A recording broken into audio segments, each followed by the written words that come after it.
Good morning. All protocols observed. It's an extreme honor for me to sit here today and look into this audience and just to see and understand the trajectory of this country, of this beautiful country of ours, as to where we're heading, and to have the Vice President come out today to speak to the youth. This is something that I salivate of. Growing up as a young man in this country, did not get an opportunity as to what the youth of Guyana will have as this country progress and in a whole new direction from an economic perspective. So it's such a great opportunity to be here today, looking into the crowd. I'm seeing all various diversity. But when we talk about the One Guyana means it's all from an inclusive perspective and not particular any race or so forth. So this is great stuff. I departed Guyana back in 1982 when we had a lot of trials and tribulations that's happening. But to see the progression of this country where it's heading right now, with a strong leadership from a creative perspective, this country can, and the people of this country can only appreciate where we're heading to. So once again, I want to thank you very much on behalf of the conference and the CEO and so forth. We sincerely appreciate you being here today. Thank you.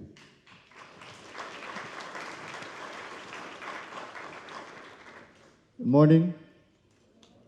Let me welcome you to this Youth Forum discussion being led by the Honorable Vice President of Guyana, Dr. Bharrat Jagdeo. As we bring down the curtain on the 4th annual Guyana Energy Conference and Supply Chain Expo, and to say that this year has been a resounding, successful conference, showcasing not only the opportunities to invest in Guyana across all sectors, but also an opportunity to showcase our rich culture, our diversity, our heritage, our food, and most importantly, the people of our country, the hospitality of our Guyanese people. I think that is what stood out at this conference. At this conference 2025, we had almost 2,000 exhibitors, speakers, delegates, observers, participants. By far the most attended conference in this part of the world. And that is what we want to achieve here in Guyana, a marquee conference, a marquee event where we showcase the opportunities as well as Guyana, as you would have seen on the videos that were showing earlier behind us.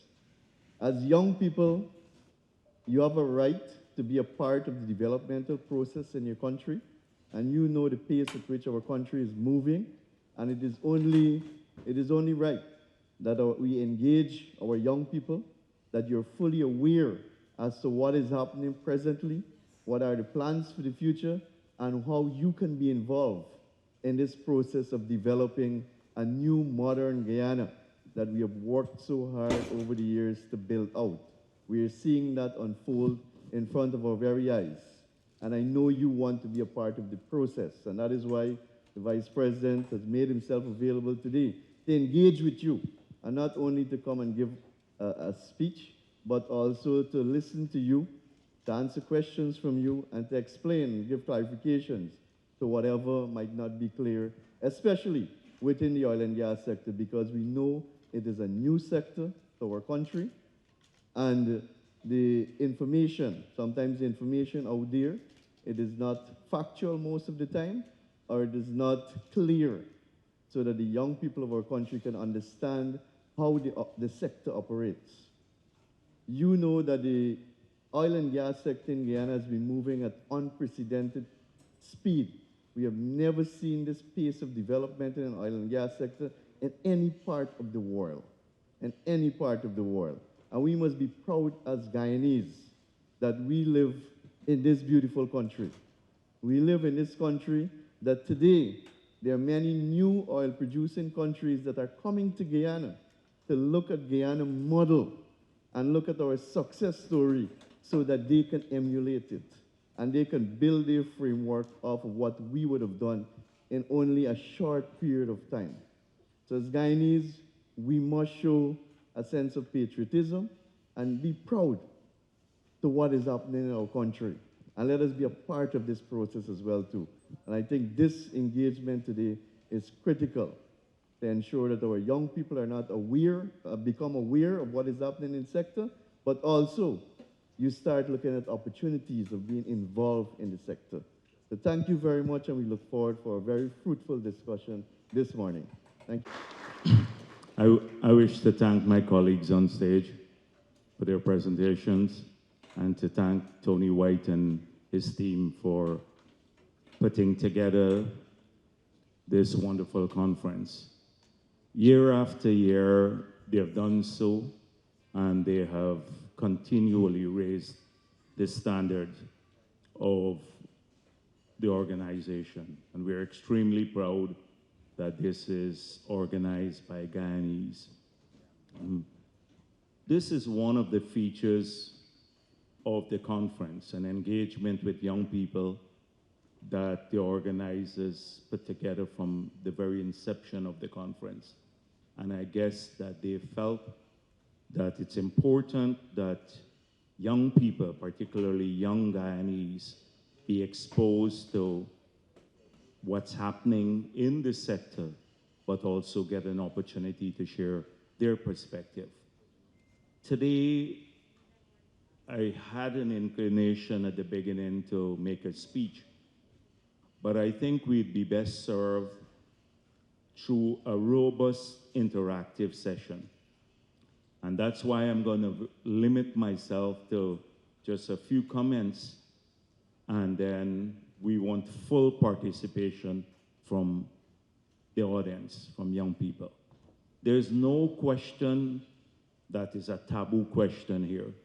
No sector from which you're barred from asking questions about, in not just the oil and gas sector, but on our vision for the future and how we intend to pursue that vision and the policy making in any sector of the economy. Feel free to ask.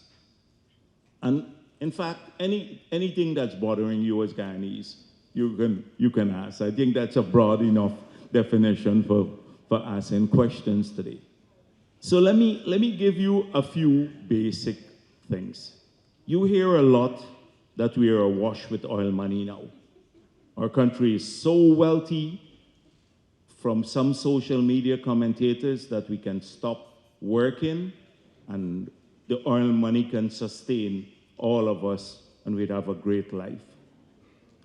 And the people who are advocating this seriously believe it. But what are the facts? This year, we passed the budget. The oil resources in the budget can only finance about 37% of all the activities planned. That's 37% of the budget is funded from resources from the oil and gas sector. That means that the rest, 63%, has to come from other sources, some from borrowing and some from non-oil revenue. So we are not awash with oil money. Because of the agreement that was struck in 2016, a lot of our resources will come towards the back end of the contract, and as production expands, and production is expanding rapidly. Within a couple of years, we will probably be producing over 1.3 million barrels per day. So in the outer years, the revenue will grow rapidly. But right now, as of today, all the oil money in the budget can only fund 37% of our activities. If you look at our allocation for education, health, and roads and bridges, it's more than all the oil money in the budget. Just education, health, roads, and bridges. So when people say to you that we have all of this money and we can give out free money, we can stop working, we should stop building infrastructure. It's a fallacy. It's a fallacy. So these are some basic facts. Then what are our priorities? Where do we see ourselves spending oil resources? The People's Progressive Party, even in opposition, defined those sectors in our manifesto. We said we want a world-class education. Consistent with that, the budget for education has grown from about $50 billion to $175 billion since we got into office. If you travel around the country, particularly in indigenous communities, you will see this investment, new schools, new infrastructure, etc. We are now funding 50,000 scholarships through the Gold Program, through GROW, through WIN, and through the BIT programs. 4 programs alone that are training Guyanese, and about 50,000 Guyanese have benefited so far in just the 4 years since we've resumed office from these scholarships. We have made university education free, not just university, but this year we remove fees from all technical institutes, TechVoc education too. So a massive investment in education, because we believe that our people, if equipped with the skills, they would be able, particularly young people, to prosper in the future. So that's one of the areas we have identified for massive investments, and it's happening. The next is healthcare, healthier people. It may not be the primary concern of young people, but it will become a concern once you start having a family or you get older. But right now, the massive growth in healthcare expenditure too. We're building 12 new hospitals to international standards and rehabilitating all of the others. We will hire within the next 2 years 6,000 more well, not just healthcare workers, but in the sector, 6,000 persons to work to improve healthcare. We're improving management, we're training more doctors, we're recruiting people globally to come and work, specialists, because we want a world-class healthcare for our citizens. That's the second area, and it's happening now, oil resources. The third area is infrastructure. Now, you hear a lot from the opposition, you can't eat infrastructure. But without infrastructure growth, you can't have future prosperity. And not apart from discomforting people. So for example, we're building new highways, roads in the communities, bridges, power plants, all of these port facilities.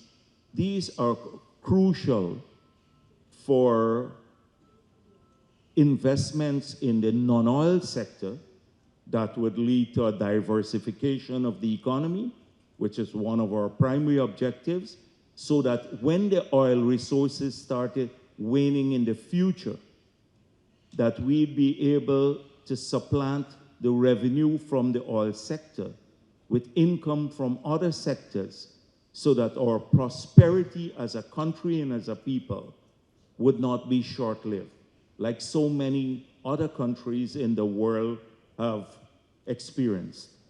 They have short periods of boom and then long periods of bust. And so it is that vision that is underpinning a lot of our investments in infrastructure. And it is giving impetus to the many policies that we've put in place to stimulate non-oil growth. We can talk a little bit about that expansion in agriculture, opening up new growth poles in information technology, AI, a whole range of subjects we can talk about, where future prosperity will come from, and job creation. That's the third area. But a crucial part of that infrastructure development is housing. And so I did not even mention about housing as part of the 3 areas that use up all of the oil money. But we've spent nearly $300 billion since we got into office to develop about 50,000 new plots of land that many of you or your families would be beneficiary to. And we believe if our young people can find jobs, and we have 60,000 more people working than were working in 2020 because of the expansion of the economy in every sector. If our young people can find jobs, they can get a world-class education, world-class healthcare, and then once you apply for a plot of land, when you reach, many of you are not at age as yet, you have the possibility of getting a plot of land. It costs us about 25,000 US to develop one plot of land, about 5 million Guyana, from removing the overgrowth to sometimes in dense in jungle. I didn't even realize we had a jungle at the back of Diamond. But that's where we're preparing some house lots. Huge, even we had some jaguars there. I didn't even know that the jaguars were that close to the conservancy there. And we would sell one of those house lots, although it costs for $5 million to develop it, between $200,000 to about $1.5 million. So that's a transfer of wealth to our families and our people. And many families, you know about this, are benefiting from this. So that is part of, I don't want to go on too long, I said at the beginning, but these are just some of the areas we identified for oil resource to be spent on now and in the future. Stimulating diversification, healthcare, education, housing, saving some for the future, which will happen as more money, we start getting more money into the system. So that's where we spend the resources, and we have remained consistent with that philosophy. We have had a short period, Vic told you about the rapid growth. It's phenomenal globally. It's to move from discovery to where we are today in such a short historic period is nothing short of phenomenal. But on the other side, it represents challenges too. So we didn't have the tools to manage the sector well. We had a 1986 law that we were using up to last year to manage the sector. When 1986, we were not even producing oil. 1986, we were considered even poorer than Haiti. We didn't even find oil. We had to update that to give us modern tools to manage the sector, because we have to look out for the interests of the country too. We had to strengthen environmental permits. So we then put now, for example, cradle-to-grave management of waste in the environmental permits, because we don't want the oil companies to leave their waste here without disposing them properly. If they flare, we have a no flaring policy. They have now to pay a fine based on the carbon emitted into the atmosphere. That was not there, and it's a unique feature of our environmental permits, because many countries in the world still do not have that. I was flying, I think somewhere to go to UAE across, and you see the open flaring done in many of the oil countries in the world. They allow flaring. The extra gas gets burnt in the atmosphere, emitting carbon. You can't do that in Guyana without only in the commissioning period. Beyond that, you get a fine of $55 per ton of carbon emitted for every ton. every ton of carbon emitted from flaring. So I can go on, wastewater treatment, etc. We strengthen those. We pass a new PSA to update the flawed one of 2016. So we've been strengthening the framework to manage the sector better. But the most important thing that we did, which I want to come to probably close off my presentation on, was the local content law.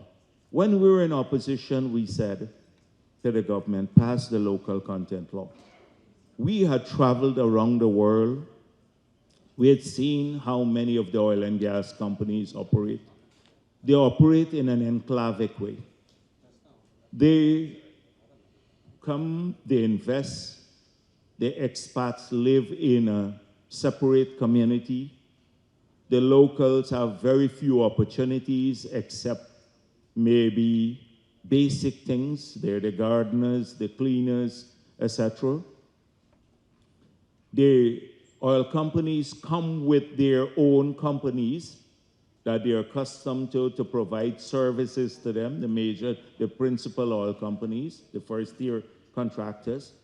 And the locals, apart from the revenue that they get very little else, and not even sophisticated types of jobs. And we were determined in the People's Progressive Party from the beginning that that will not happen here. We spoke with the oil and gas companies. We said, this has to be a shared prosperity. The fact that you did not do something in another part of the world is not going to hold water with us. Like they said, they didn't want the carbon tax, or never did it any other part of the world. And we said, well, that's other countries. Here in Guyana, we're putting the carbon tax. So they did not want the local content law.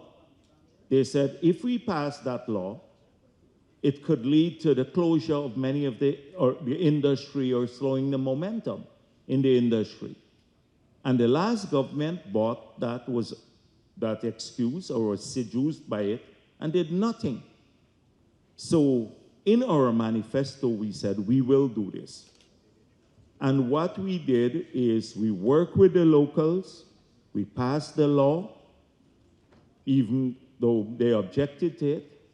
And what happened since the law was passed? They didn't close down. They didn't lose any momentum. In fact, now we're expanding production. They're making, the investors found that it's a good environment and we're predictable. But what did it do for local Guyanese? We carved out a number of sectors exclusively for our people. We saw, I came here in opposition in the same Marriott. This building, when we built it, they said, the last government said they would turn it into a hospital. You remember the campaign period. But I came here in opposition, and I looked there, and there was a sign, Hertz, a car rental company, had just moved to set up operations in Guyana. And then we discovered that they were bringing plants from around the world to do landscaping in Guyana. Now, we live in the tropics. We have, if you throw anything outside, it just grows. But if you have to bring plants from other parts of the world here, I can understand for decorative purposes, but not spending our money from cost oil to do that. Water coming in from abroad, etc. So we said, for rentals now, 100% must go to Guyanese. If you rent a dwelling from the companies for offices or for accommodation of your staff, you have to rent from Guyanese. And that created opportunities for our people. And you saw a building boom where many of our people from abroad and from here started investing. And you can see it veritably if you go across the country, the building boom. They now have to rent from vehicles and stuff from locals. So you have one company now that supplies nearly 400 local drivers who have opportunities there. I can go down the long list, but because of that law, 1,000 Guyanese companies now have a local content certificate because they're Guyanese and they're entitled to preferences. And you have about 700 million US dollars of business per year going to them. Apart from the business opportunities, we said you have to have a Guyanization plan. You have to show over a period how you will employ more Guyanese at greater levels of skills. And you have to seek the skill out here first before you bring in people from abroad. And that has worked well too. Has not shut down the sector, and now 10,000 Guyanese are working in the sector, earning a living from the sector. So this will represent opportunities for you, not just in oil and gas, because the changes we are making now and the changing society for young people, we need world-class agriculture now with high levels of productivity that would require great technical skills, and I hope that you are training in those areas. We need to invest heavily in AI, so in every sector, so it drives productivity in all the sectors. So there are opportunities there. In the hospitality sector, there are about 12 international hotels that are being built now that creates opportunities for Guyanese chefs and hotel managers and all of those things in the hospitality sector. Services are expanding, logistics are expanding, a whole range. The opening up of the connection with Brazil will bring a whole new growth pole into the economy. And we have not given up even on the environmental sector. We have still kept our international credibility because we have the best product in the world in terms of forest carbon. We've sold nearly $1 billion of forest carbon. No country in the world has done that. Now, we're getting prices 10 times above the voluntary market prices because of the quality of our forest carbon. And we pioneer that. It's a uniquely Guyanese product because we launched the LCDS since 2009 when it wasn't fashionable to do so. And that is why we're the only country that today has been able to be so successful in the carbon markets globally. And we're selling even into a compliance market today. So we are not giving up on our environmental credentials. We're going to safeguard the patrimony of this country. Our forests, 86% covered our country with forests, and it will remain intact. We have for future generations. It will remain intact. We have one of the lowest deforestation rate in the world.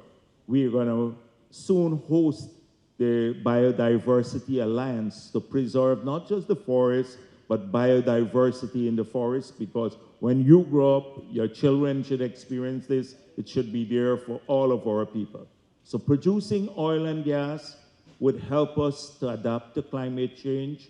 It would help us to drive prosperity, expand investments in other sectors, but it's not going to destroy the natural beauty of our country.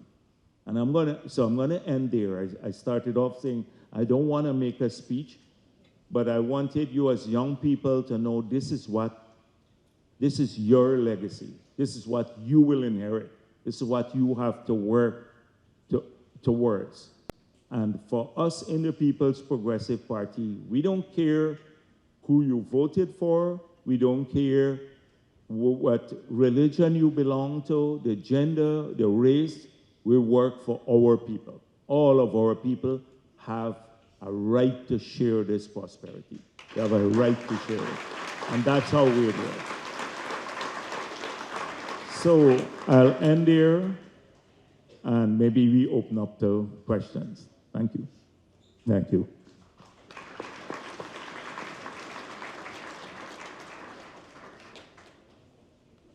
Yeah. Yes. All right. Cabinet.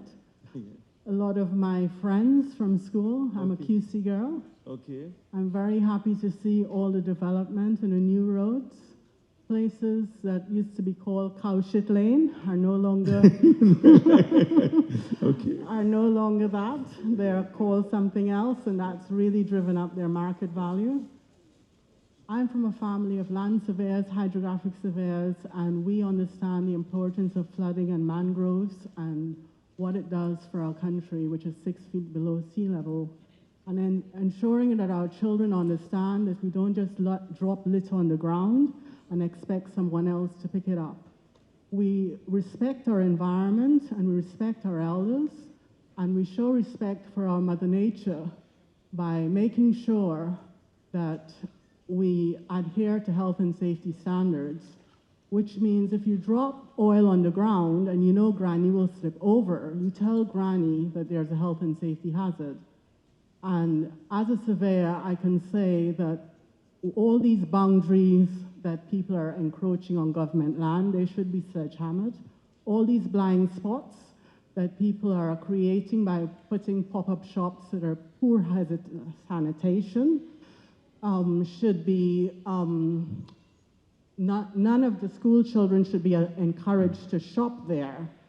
And we should also include in our curriculum budgeting so they understand about sex, which is a taboo subject. All right. So, yes, I'd give you a chance, though, but I want to get to that. I get where you're going. Thank you very much for the comments that you made. Particularly the point about young people in the cabinet now. And it's something that we encourage in my party. Young people, because I didn't mention that. But I also became from the party minister in my 20s. By 35, I was the president of the country. We had in our cabinet, before that it used to be people only in their 60s and 80s and stuff like that. Then we had a young cabinet. Irfan Ali became a minister in my government in his 20s. 40, he became president. So we believe in young people. We not just believe in them that you give them some sport facility or anything else and they'll be satisfied. They're smart beings. They can contribute to everything in life. And we give them opportunities. That is in our DNA as a political party. In terms of what you said about mangroves and all of those things, I did not mention, I started when I had the engagement here, to mention about our adaptation program for the country. We have a massive adaptation program to tackle how we manage water. And so we just created an integrated water management structure. We put in place a board. It's part of our expanded LCDS because we move from forest carbon to biodiversity, water management, the blue economy. And we are now rolling out a series of infrastructure across the country that would allow us to better manage water, both for the risk of flooding as well as for irrigation, navigation, and other purposes. 20 years ago, we had a serious flood in Guyana, and only then people realized they shouldn't drop litter on the ground. Yes, all right, we get back to the litter point too. I subscribe fully with you that nobody should litter. I know people come from abroad and they find it objectionable, and I do too, that we should not litter. So we're leaving here, we're not littering, nobody's littering. But let me tell you something. Think about the history of this country. A lot of young people here, I was speaking to about 5,000 young people. We started a youth arm of the party in region 3 alone. They had 5,000.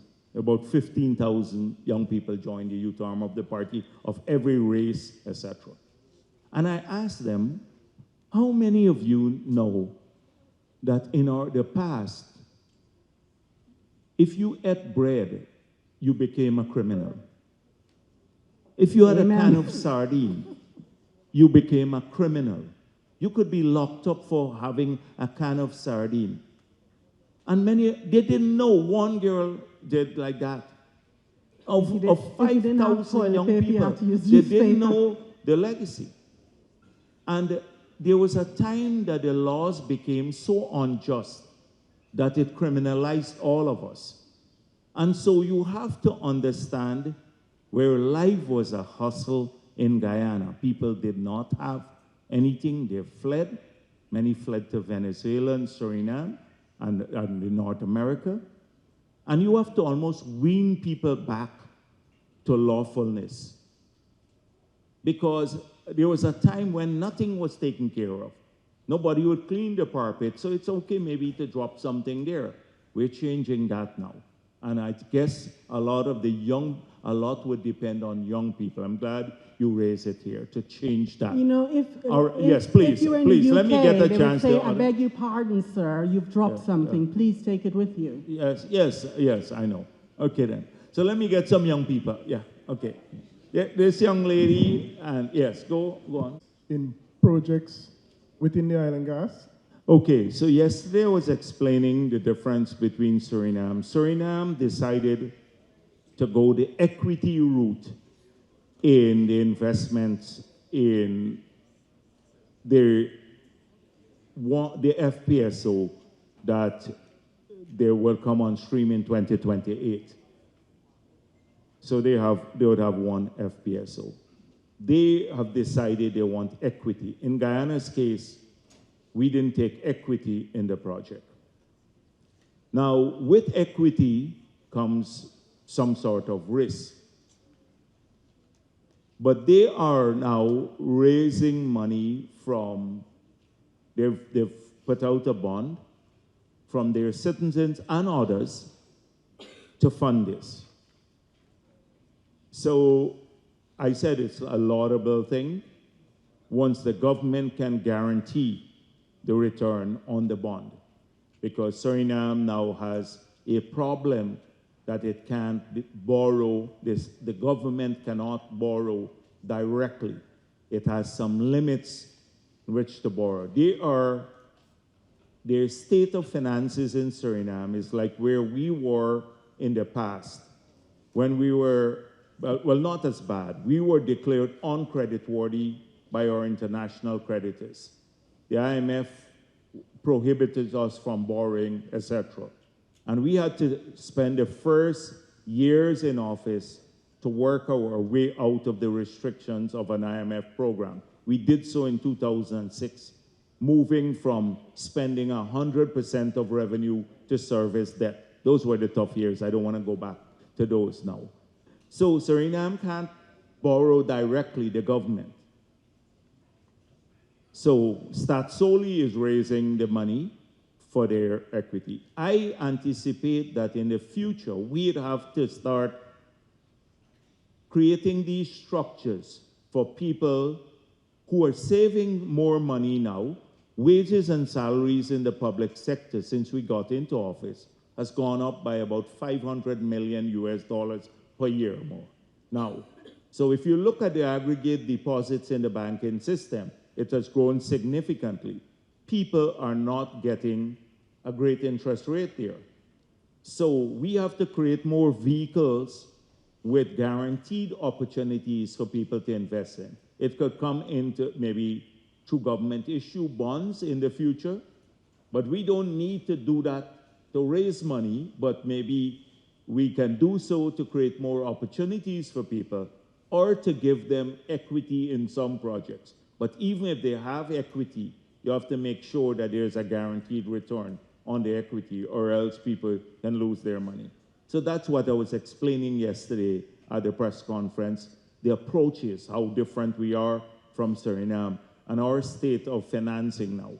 We can borrow from the private bank now at about 4%, just over 4%.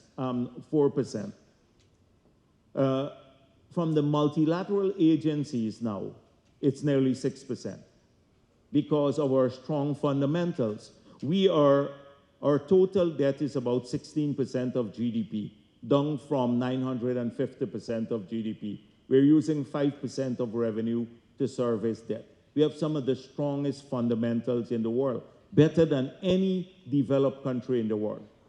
That's economic fundamentals. So because of that, we can go to a bank credibly and borrow. And then when you look at our future income, because the ramp up of revenue from the oil and gas sector, we're in good standing.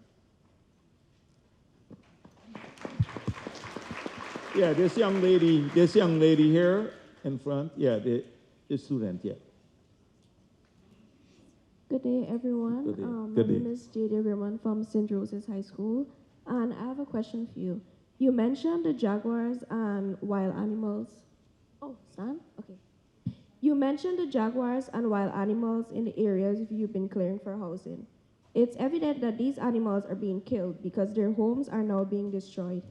Guyana is known for their exquisite wildlife. What are you doing to protect these animals that are being exposed when their habitat is being cleared? Sure. So it's not evident that they're being killed. They may be displaced. So I'm speaking about, you know where, East Bank. I'm speaking just at the back of Diamond. So the place where we're developing about maybe 5,000 house lots. So this would be about 5 minutes drive from the new hospital we're building there, from shopping malls, etc. Now we can allow the jaguars to come into the scheme in Diamond, but I'm sure you don't want that. But there is a corridor still between where we're clearing and the conservancy. So they just move back into deeper in, not along the coast, because the whole East Bank would be industrialized. But I'm not speaking about the deep interior. I'm just speaking about here on the coast. I did not realize that they were this close to where we were living. And it says something about us. It says how natural we have been. Because if the jaguars are living just a stone throw away from us, that's a great thing. They would have to move back a bit, maybe deeper into the conservancy and other areas. But we do need the plot for people too. People need the land, the housing. There are so many Guyanese families that want a plot of land at Diamond there where they can, just live and maintain their families. So it's the balance. That's why I spoke about protection of biodiversity. In the Mahaica-Myconi-Abari area, we are now doing some infrastructure for flood control and water management. And we have a full-fledged environmental study. We've mapped all the species there that have utilized the land. We're leaving broad corridors for them to be able to move, traverse freely. So that's part of the planning process. We're not killing the animals. We're just creating more space for people too. Okay? Okay, thank you. Thank you. You're welcome. Yeah. We have a question here. Yes. You wanna go this young man here? Yes. Go ahead. Hi, good day, everyone. My name is Shamar Morrison. I'm 23 years old, and I study marine transportation, and I'm also a trainee dynamic position operator. I heard you talk about world-class education and local content, Vice President, and one of the issues that we face as local navigation officers is that we do not have the COCs that these companies are requesting to work. What is it you don't have? The COC, the Certificate of Competence. Okay. They're requesting mostly from the ABC countries, and we have COCs that we're able to get. However, it is not the ones that they're requesting. No, but then the equivalent, we have an equivalency board that should look at this. If we can demonstrate that your qualification, it's internationally issued? Yes, but... Well, if it's internationally issued and it has the same level of certification, then that is one way that they're trying to avoid the Local Content Act. So I would like to get the details of this and maybe give it to Minister Vikram Bharrat or the head of the local content. Yes, and where's Michael? Is here? Michael, right. Give it to them and let's look at that. There are a lot of young people. Go in and see the young people in the Ministry of Natural Resources. Arrange for him to meet them, and we have to look at that if it's a restrictive measure. And once we can demonstrate that the competence is similar, and that then there shouldn't be a restriction. All right, Okay. that All right. would be awesome because we're looking to have local captains. But you all should come and visit me too. Let them come, all of them. And All see. right, all right. Okay. Thank you very much. Okay. Yes. Come. Good morning, VP, all the way to the Yeah, back. they're young kids here. Look at this young one here. Yeah. Good day, everyone. My name is Trev Spring, and I'm from Tago Memorial Secondary School. Dr. Jagdeo. You and from Burbies? Yes. Okay. Dr. Jagdeo, what advice would you give to high school students interested in pursuing careers in energy, engineering, or supply chain management? Okay. So that's a lot of stuff there, right? And the good thing is that we're partnering with Exxon now in building a facility in Port Morant. Port Morant used to be known for training apprentices for the entire country. They had a major program through Gaisuko. We're expanding that facility to world-class level, and you'd have major training done there for the types of jobs that pay huge sums of money, not, just tech voc training. And that's under construction. Professor Sankat, who was at the University of the West Indies, we brought him back, and he is heading that project now. So you're uniquely placed, especially in Berbice. We're going to have dormitories for students from other parts of the country. But living in Berbice, this is something that by the time you probably write the exam, it should be in full swing, because now it's under construction and expansion. So you will get an opportunity in those areas, and then scholarships too. When we promised 20,000 online scholarships in 2020, when we were contesting the elections, people thought we were crazy. And we already have done 28,000 in the first 4 years. We brought back the former vice chancellor of the University of Guyana, who was terminated under the last government.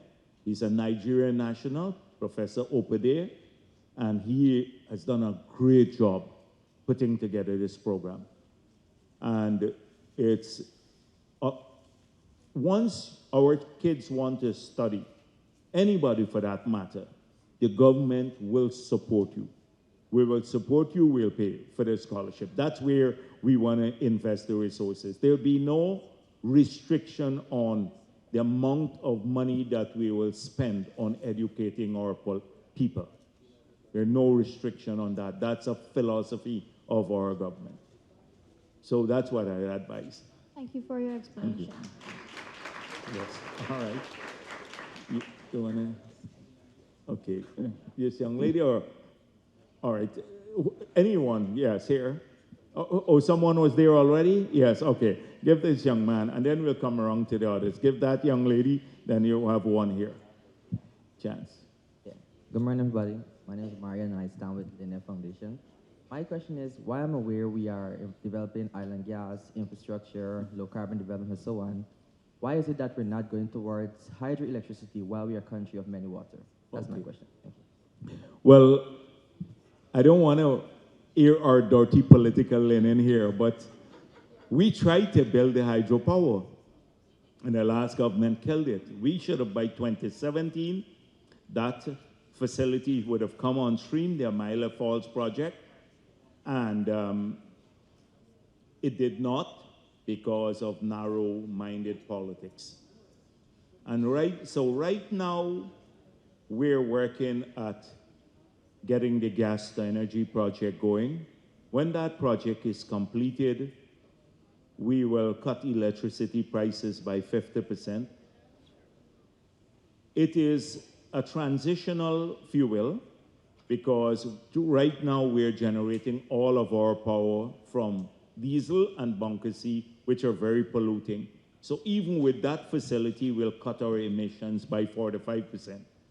And if you read the LCDS, you will see that we have an energy mix for the future. It includes gas, so we will build the gas facility. It includes hydropower and solar. We're already committing this year to about 100 megawatts of solar, 35 already through the IDB program, and probably another 65 later. So our future energy mix will include hydropower.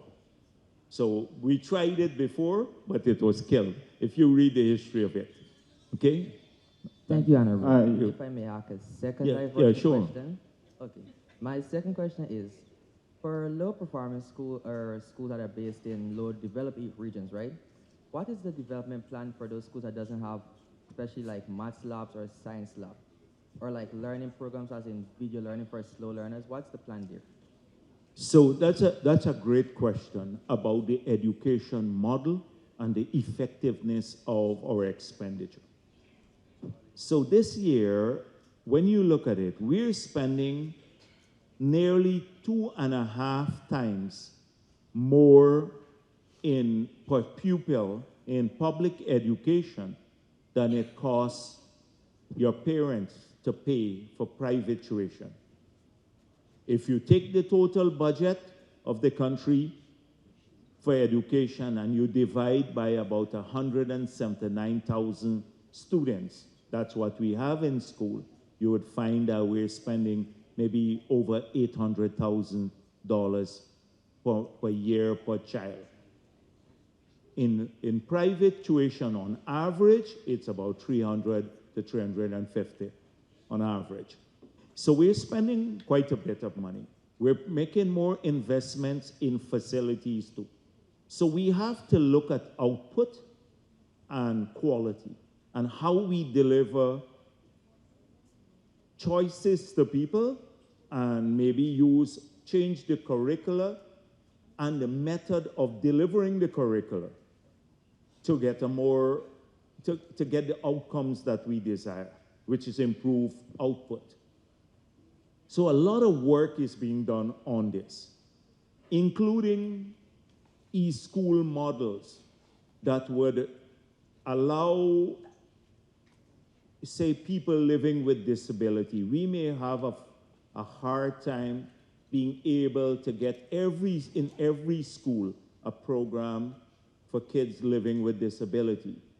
But we may be able, through online methods, to be able to, even in homes, educate all the kids with disability of a certain type. So an entire new e-school model is being worked on right as we speak now. Not just, we've been saying, we just don't want to use ICT and AI to deliver the curriculum. We want to be able, so a person, a family can then choose in the future. I want to go to a physical school, or I can do my entire school from maybe the entire secondary education just sitting at home, giving choices to people. It's a rethink. Just a few days ago, President Ali and I met with one of the educators in the country, and we said, we had a lot of ideas being discussed, and it's time maybe to have a bipartisan formal think tank to go through this issue of how we deliver better outputs for every school. So every child, whether you go to a school that has a name in the country or not, that they can do well. I was so proud when many schools, people like to talk about QC all the time and stuff. And then you have a lot of rural schools and other schools in Guyana, in South Georgetown, doing even better than the recognized schools. And it does have to do with quality of tuition and all of that. I don't believe that there's much difference. Yeah. So definitely addressing it. All right. Thank you for that verse. Hi, VP. Cortez Kelman here, representing Slingers FC. I have a question here, right here. Yes, hi. Okay. Yeah, so my question is, will there be a plan to develop sports as an industry that will create employment and develop professionals among players, coaches, and administrators? So investment in health, in sports is crucial. And it has to be transformed into a business model. Right now, we are driving it from government, but it is more done to provide better facilities for people. It's not a full-fledged economic model. So we have to do that, transform even the thinking.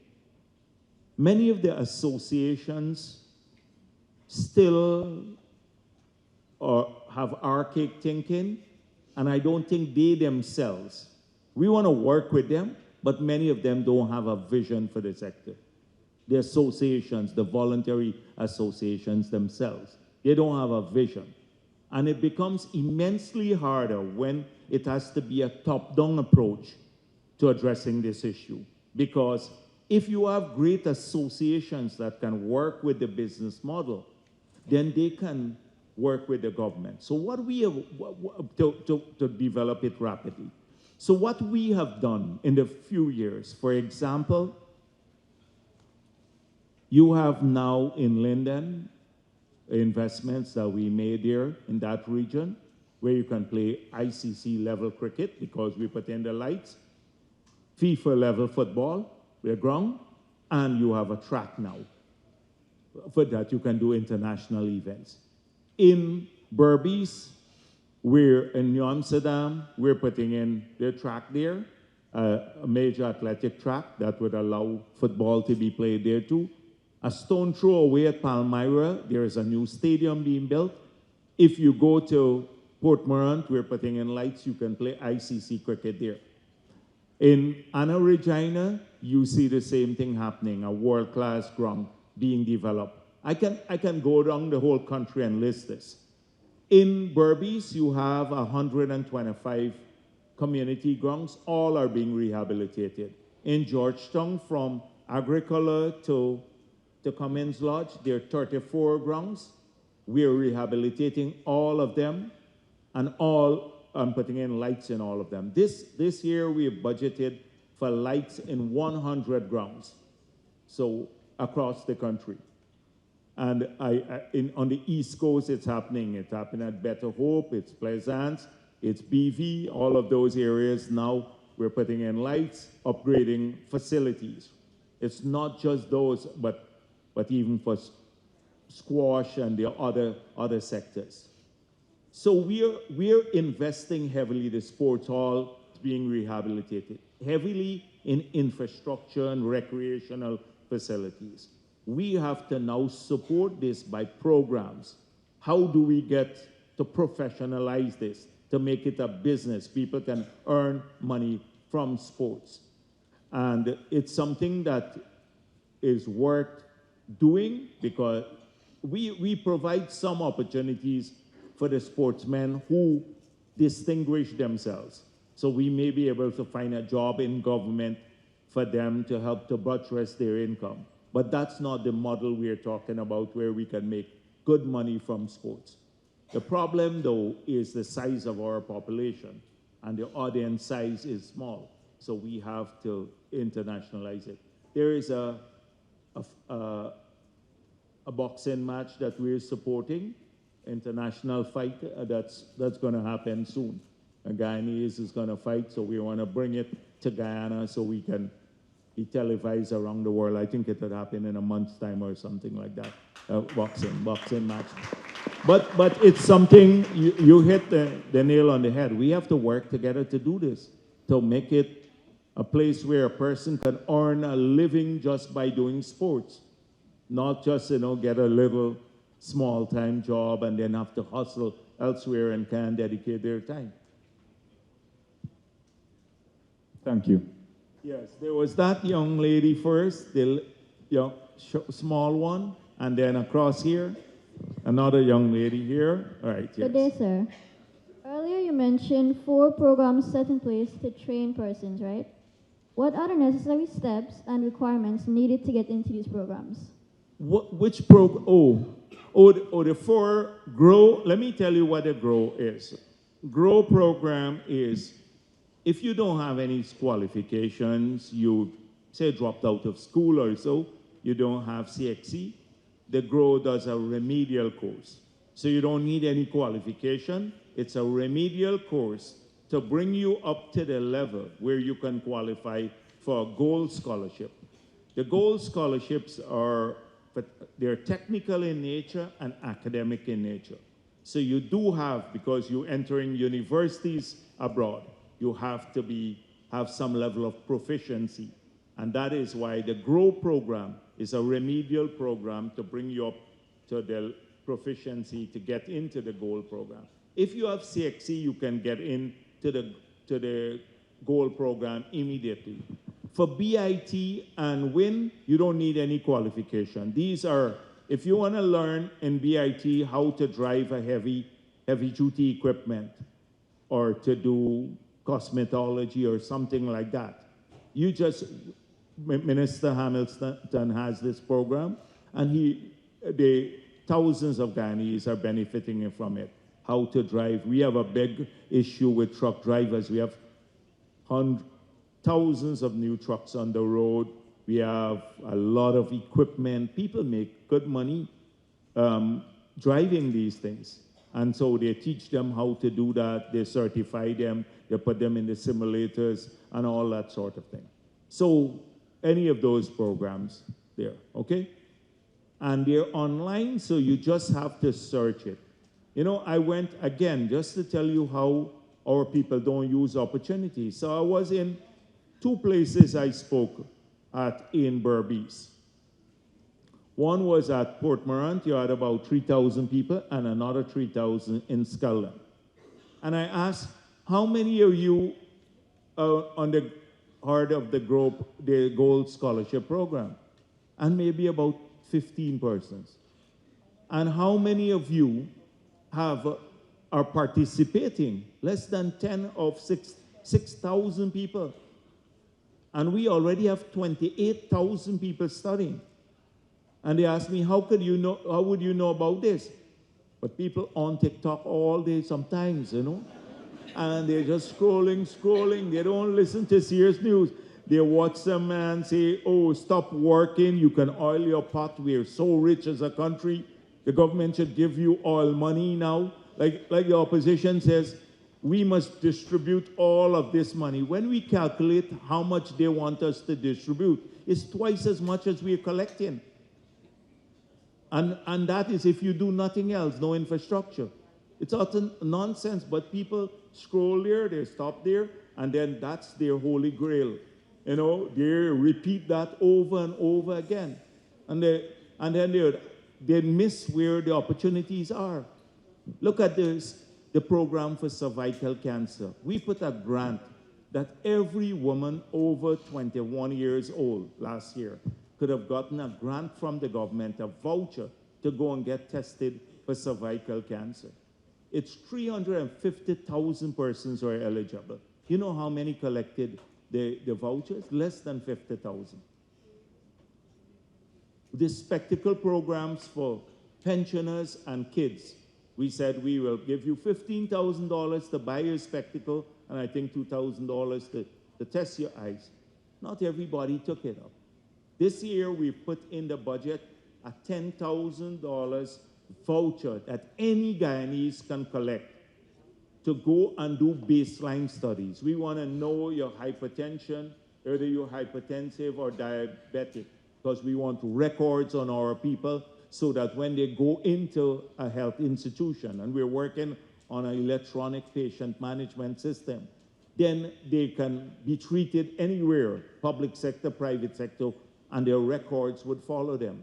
so that we can promote better health care. It's in the budget.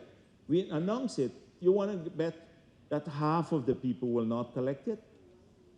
They wouldn't make the effort to collect it.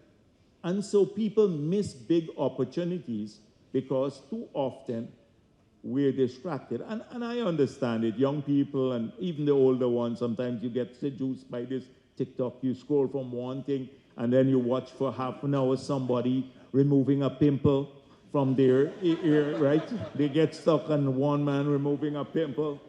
And that sort of thing happens all the time. So yes, you want to go? Yes, go on. Young lady. All right, someone else has the microphone? Yeah. All right. Can I yes, speak? Sure. Go on. You jumped the line, but that's fine. We'll come back to them. All right. Good morning, everyone. My name is Shamar Keith Galloway, and I sort of have two questions. Yeah, sure. I'll start off with the second question first. And well, before I ask the question, I think it's important to always make an address grounded in gratitude, and I'd just like to express gratitude first and foremost for facilitating this space where we're able to, of course, learn of the various things going on in our country and also have the space to ask questions so that we can become better informed. So moving into the question now. So we talked a lot about things that are happening in our country, particularly when, I think the first question was asked, we talked about littering and so forth. Now, this made me think about what we have in place to deal with these problems. I know that there's a fine of 50,000 if you're caught littering. However, the problem that we face in our country in all sectors is that there's a lack of enforcement, sometimes more than we'd like. So I think I'd just like to get an idea of what is your vision for bettering our enforcement capacity in Guyana. That's the first question. Yeah, and go on, the second one. Okay. Yeah. So the second question is with regards to what you shared about investments made in making land plots. If I did not make inaccurate notes, you said about 300 billion was spent on developing 50,000 new plots of land. Is that correct? Yes. That's very commendable, if I do say so myself. However, following the establishment of these plots, and then they're given out to people, are there any particular government-oriented programs that aid individuals in building? Because we can say that, oh, by default, you go get a mortgage, but the reality is, unless you're earning, let's say, about 150,000 in Guyana, you wouldn't qualify for a substantial amount of money.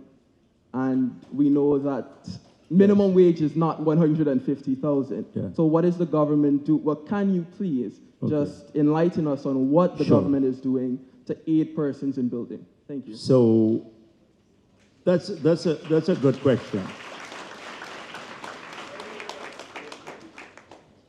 So I span several administrations. I remember when I was Minister of Finance in the early period, interest rates were 40%.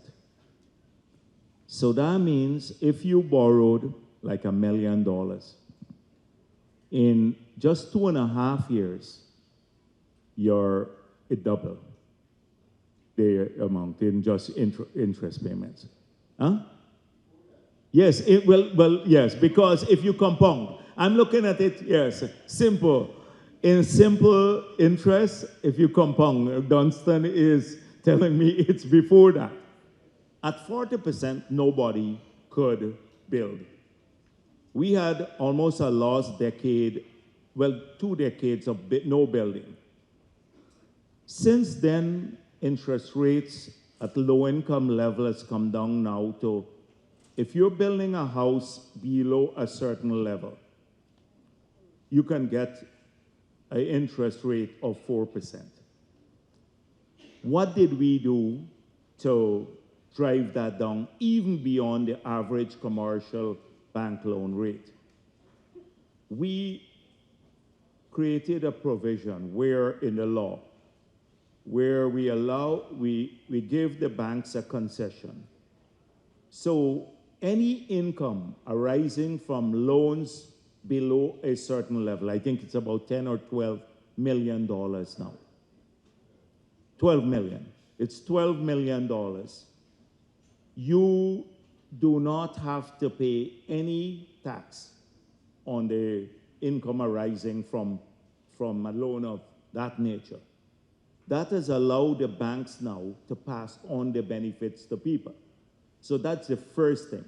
We've made now interest rates more affordable, and they have remained stable.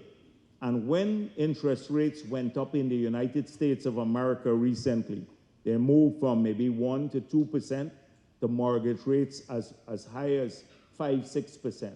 In Guyana's case, they kept coming down. So that's one. The interest rate is important.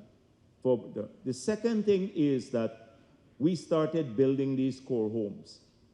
So we're building a large amount of core homes now, a fairly large number of core homes.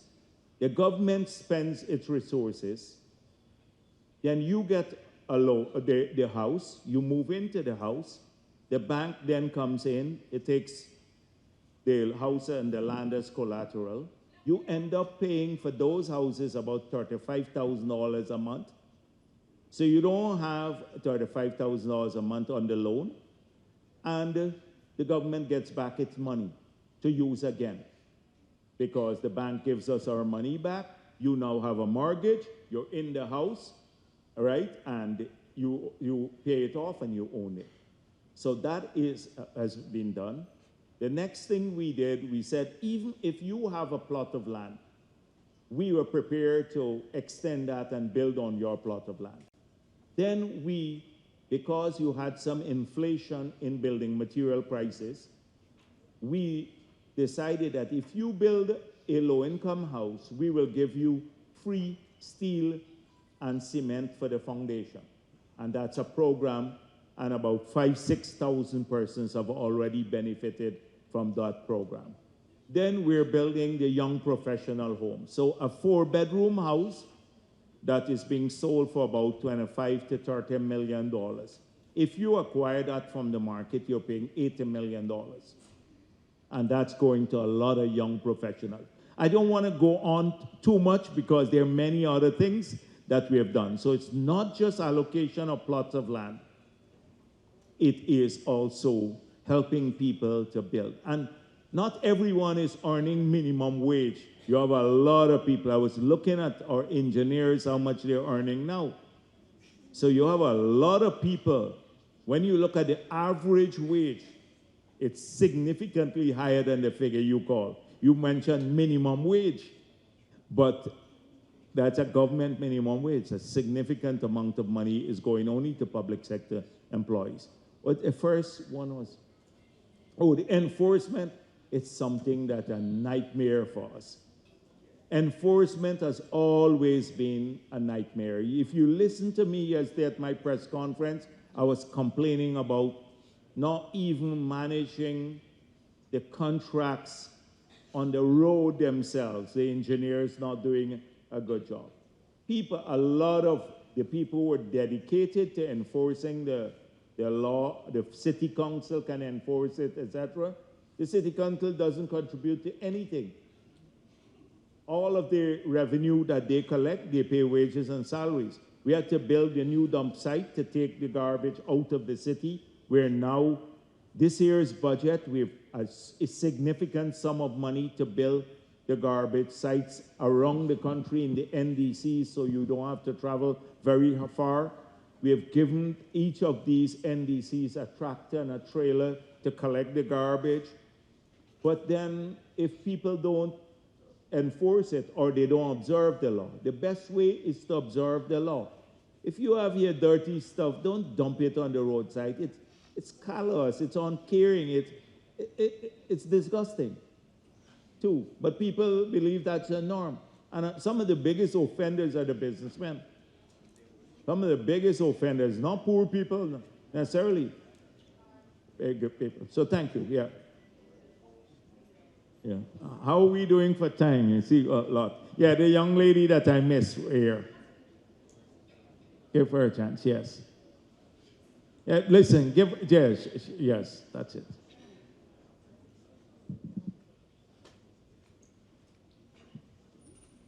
Good morning, Dr. Jagdeo. My name is Sarah Lawrence. Good I'm morning. from South Bronx Secondary School. My question is, does the government plan to reduce the age requirement for land application? No, not at this stage. When we clear the backlog, I think it's 21 now, right? When we clear the backlog, we have a huge backlog.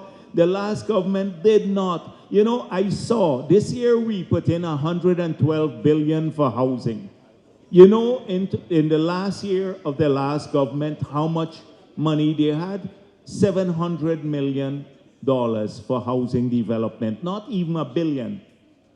We have 112 billion for housing development. No house lots were developed. So we're now in Region 4. We're dealing with applications that were made under the last government. So we are allocating up to 2019 now because people applied, so we have to go based on when you applied. So we are struggling. Later, don't worry. By the time you grow up, yes, the age will come down. Yes, by the time you reach that age. Yes, a lot of people. So how can I decide? I've been sticking in front, or this young man here, and then I'll go to the back. Yeah, give him. Yes, that's the benefit of being in front. You see a lot of the backbenchers, they don't get to ask the questions. I don't see you too much at the back here. You know, like in school, I used to like sitting at the back too, because you hide from the teacher. Yeah, you could eat at the back. I used to eat in my bag, take out my bag and eat in the last desk. Yeah, sure. Good day, everyone. Good day, Mr. President. As we know, there is going to be a rapid increase of infrastructural. Hold it close. Oh, sorry. Yes. There's going to be a rapid increase of infrastructural opportunities, right? But what infrastructural policies are being initiated to govern this major and rapid development, specifically to negate damage and subsidence of our country's land? Okay, I didn't understand the latter part. Is Sorry. the damage of infrastructure. No, yeah, the damage of infrastructure to our country's land, specifically like to prevent the coastline from sinking and damage to our topography. Yeah. So I don't think the activities that we do in Guyana are of the scale that we will create major global events. Now, you have natural events which we can't predict. You could have a tsunami, you could have a hurricane, you could have an earthquake. Those are things we can't predict. There was one view, one person, they're from Kaichor News, the editor, said that we are causing global warming because Exxon throwing hot water into the ocean from our FPSOs. Now, this is lunacy. It's lunacy, and this is from the owner of a newspaper. Global warming is caused by the concentration of greenhouse gases. What the United States emits, or China would emit, in 5 minutes, with all of our FPSOs, etc., we'll emit in a year. The greenhouse gases. And the thing about greenhouse gases is that you can't compartmentalize it. A ton of carbon emitted in Australia or India or China has the same impact on the globe as a ton of carbon emitted in Guyana. So those types of things sometimes are anecdotal, or we're digging out the oil and you'd leave a gap there and then you'd have a big tsunami or something like that. It's not unscientific. And that's why, as young people, you need to get there. Now, we have vulnerabilities. Our primary vulnerability now that we know we have and we have to adapt to is management of water. We are prone to flooding. We can be prone to flooding from the sea because we are below sea level, the coast, and from the backlands, the water from the backlands. So we have to address that. But you can't, how do you prepare for a tsunami? If the water is going to come, say 30 feet up in the air, 30 feet high waves, Do you build a 30-feet wall along our entire coast? That will cost all the money you get from the oil and gas sector alone, and even more. So sometimes you have to, there are these risks, and you have to think them through. Okay? All right. Oh. Oh, yes, time. What time is it now? Oh. Oh, okay. All right. Okay. Yes. How many? End of the room. Yes, thank you very much. I think you're hearing. So I'm seeing two hands on this side and two towards the back. There are many more hands that have gone up now, but in the interest of VP's time and your time, and we do have 2 remaining sessions for the day. So we're going to go to the very back of the room, those who are controlling the microphone, and particularly if we have questions from schools we didn't hear from already. Yeah, take the young people, mainly young people, because they're youth forum. Right. So we've got our 4 hands. We're going to go with the 4 questions. We'll take the 4 questions together. You know what? You know what? The 4 that you take, just come and stand here, right? So then we don't have others putting up their hand. 4 of you or 5 more, come and stand up here now. We'll ask you. Right. Whoa. Right. Well, look what has happened. Yeah. All right. So. Right, and then you stand at the back of the line, Alex. So once you get the 5, so the first 5, yeah. Brevity, a mixture of schools. Right, I'm the first 5, yeah. Thank you very much for first your 5. interest, yes. young people. Alex, you chase away everyone else. Yeah, you're the back of the line. Right. So, yes. Good day, Vice President. Right, go ahead. My question to you is, what are the key challenges in integrating renewable energy resources into existing grids, and how is the government addressing these issues? Okay, so renewable energy, particularly wind and solar, they're not base load.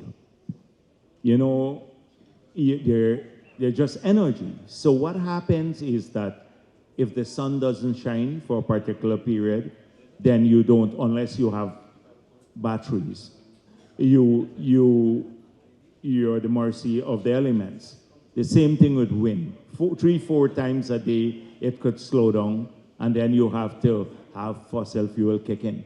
I don't think the integration is a major technical hurdle now, but there is this mistaken view that you can use it to supplant base load. And until batteries become cheap enough to allow solar panel to come, or solar energy to come in as baseload constant and maybe at 5-6 cents per kilowatt hour, then you can't displace, say, energy produced from the gas. But it's not a technical challenge now. They've overcome that. But it's just that you can't use it as baseload. Thank you, Vice President. Thank you. Good afternoon, everyone. My name is Amber Kisoon. I'm 14 years old, and I attend St. Rose's High School. Before I ask my question, I would like to take a moment to sincerely thank you and our government for your dedication and hard work in advancing our country's development. As Guyana experiences rapid economic growth driven by the oil and gas sector, what is the government's long-term strategy for reducing the dependence on oil? The benefits. What is the government's long-term strategy in reducing the dependence on oil? Oh, dependence, yes. So I briefly touched it, but I didn't go into any great detail. It is first of all, 2 things. The dependence on oil for future revenue and future prosperity. We have to reduce that dependence through stimulating non-oil economic activities. And I mentioned a bit about diversification of the economy into other areas so that future employment opportunities and prosperity will come from them. And then from the perspective of using fossil fuel itself, that's why we spoke about the energy mix, a diversified energy mix with renewable energy as part of the complement to supply the country, and even blending the the gasoline and diesel that we use. We're working on a project like that. So, okay, thank you. Thank you. Good day. My name is Sierra Roman, and I am from Annandale Secondary. Dr. Jagdeo, you spoke of expanding the education system and investing in new school facilities. What opportunities or provisions are you putting in place for the special needs individuals, not only school system, but work or job opportunities? Yes, so that is something that I mentioned earlier in schools, how we tackle that issue. But if you look at where we spoke about targeted cash grant as part of our intervention in the oil and gas sector, this year we are doing $100,000 for each adult. That's our entire population. But before that, we said we want to target 3 groups to get enhanced benefits from the oil and gas sector. The children, the last government took away the $10,000 grant for every school child. We promise in opposition we'll restore it and we'll increase it to $50,000 per child. We have kept that commitment in the 5 years this year. It costs about $10 billion to do so because we have included now children going to private schools. So about 30,000 go to private schools and about 170,000 in public schools. So that's about $10 billion per year. Our pensioners, we promised to double their pension in the 5 years. So it went from $21,000 per month to now $42,000 per month. And so that cost about $20 billion more.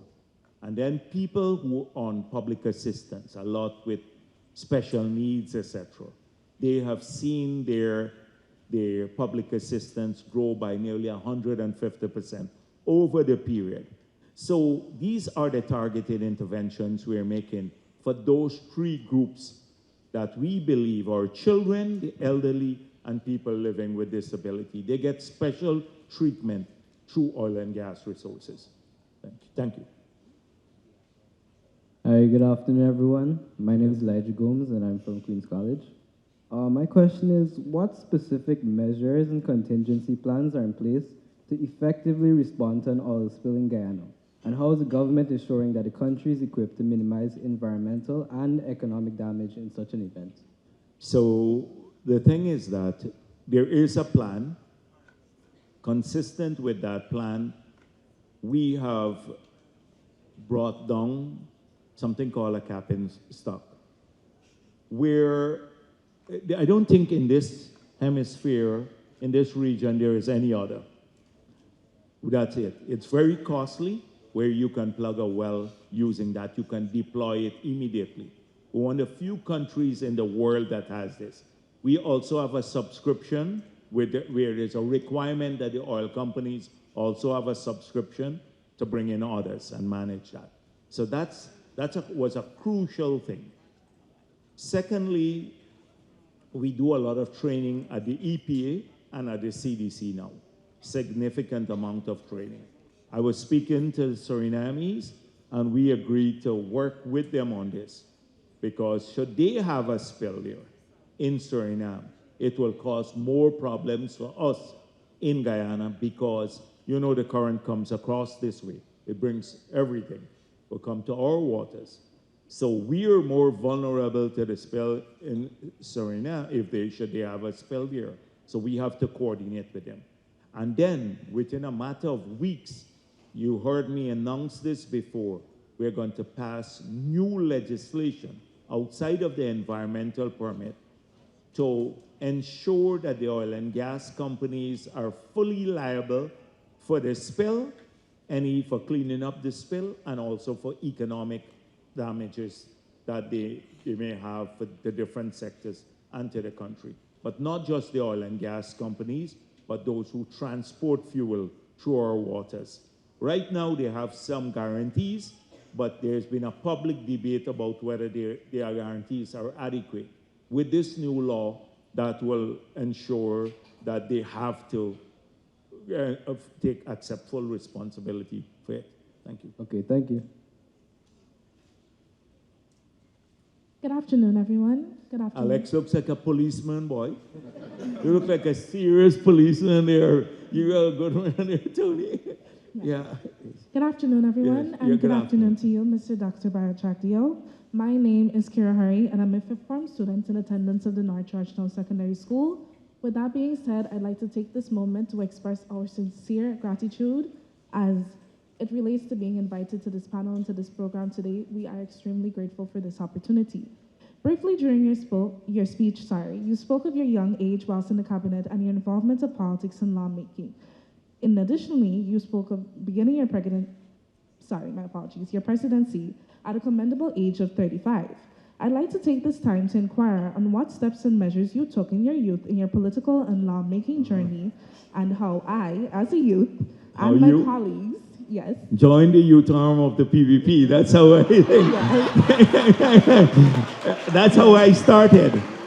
I started in the PYO, and I was like, maybe, I think 13 years old when I joined. And then by 16, I went into the party and stuff. So that's a good starting point. Yes, with that being said, I'd like to continue my question. Well, then, take her number and come and see me a day, and I'll talk to you at length about your involvement in politics. We want the brightest minds in politics. Sometimes politics in this country is seen, because of the quality of the debate in Parliament, it's often about name calling and about race. And people, it changes people's mind. They don't want to be part of it, young people. But it can be exciting, it can be technical. We need the brightest people in policy making and politics, our young people, and I want to encourage all of them to get involved. And that's the way we came through a tough legacy as a country. The colonial rulers divided our country along racial lines because they did not want to give us independence. They deliberately divided our people. And we have had provocation and racism that kept our people apart for a long time, affected us nationally. This is the generation. As people get smarter, well, not smarter, but they have more access to information now, then they can make their own judgment. And they realize that we sail or sink together. This is our home. You know, we came from different parts of the world, but this belongs to all of us, and we have to work to make it prosper and to do well for our people. So I want you to come and see me. Alfonso and Tricia, you all take this girl's name. Yes, thank you very much for your time. Right, thank you. Come and see me and we'll talk. No more questions.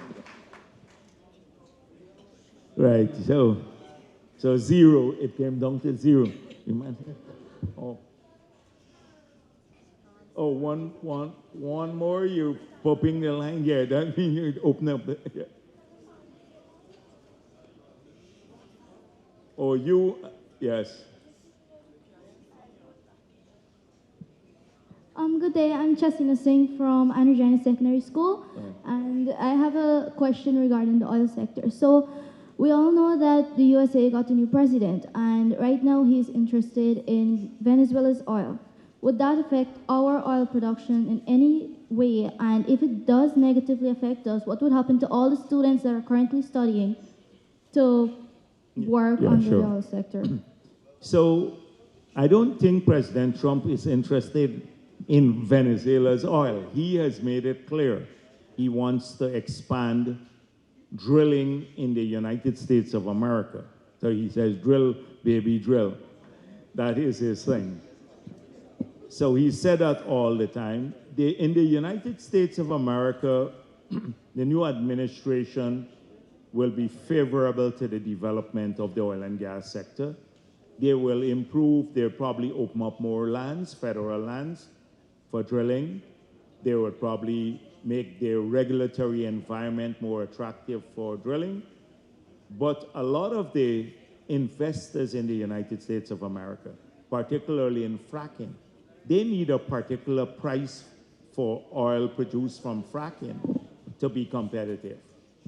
And if his objective is to drive down the price of oil to control inflation in the United States of America, it may be counterproductive to that massive, to new entrants into the market. ExxonMobil and the other oil companies are not expanding in a major way their investment or capital expenditure in those countries. They're doing so in Guyana. So I have no doubt that the demand for fossil fuel will be with us and high for the conceivable future, because even globally, the renewable energies are not coming in at the scale and pace to displace any oil supply demand. So that is how I see it. In our case, we have a low break-even point, right, for producing oil, and our crude is vastly superior to Venezuelan crude. They have heavy crude. We have light sweet crude, which is known around the world. It sells at a premium price, and it is less carbon intensive.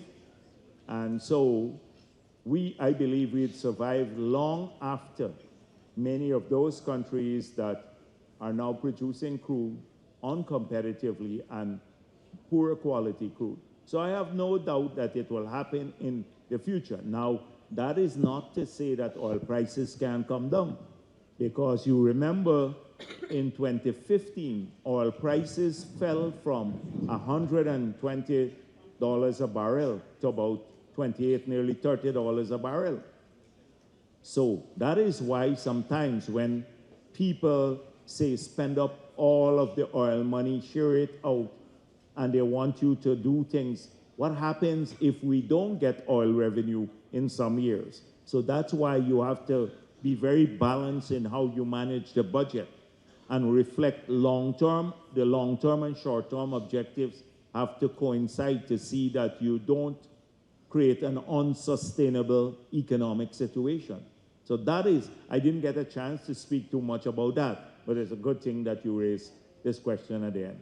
So thank you very much. So thank you very much, students.